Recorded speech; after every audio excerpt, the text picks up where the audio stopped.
ఎన్ని గంటలు ఉంచినా చిక్కబడకుండా ఉండే ది బెస్ట్ సేమియా పాయసం ఎలా చేసుకోవాలో చూద్దాం. ముందుగా ప్యాన్ పెట్టుకొని అందులో 2 టేబుల్ స్పూన్ ఘీ, కొన్ని జీడిపప్పులు, బాదం పప్పులు, కొంచెం కిస్మిస్ వేసుకొని గోల్డెన్ బ్రౌన్ కలర్ వచ్చే వరకు ఫ్రై చేసుకొని పక్కన పెట్టుకోవాలి. మిగిలిన ఘీలో 100 గ్రాముల సేమియా తీసుకొని గోల్డెన్ కలర్ వచ్చే వరకు వేపుకోవాలి. ఆ తర్వాత వేపుకున్న సేమియాని ఒక ప్లేట్లోకి తీసుకొని అదే ప్యాన్లో 1/2 లీటర్ మిల్క్ వేసుకొని ఒక పొంగు వచ్చేంత వరకు మరిగించుకోవాలి.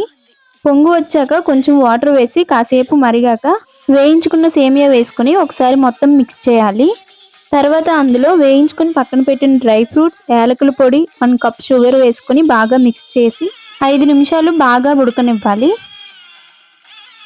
5 నిమిషాల తర్వాత సేమియా పాయసం మొత్తం చూడండి దగ్గర పడింది.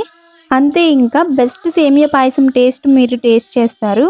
మీకు ఈ సేమియా పాయసం ఎలా అనిపించిందో కామెంట్ చేయండి. అలాగే ఈ వీడియోకి లైక్ చేసి నా ఛానల్ని సబ్స్క్రైబ్ చేసుకోండి.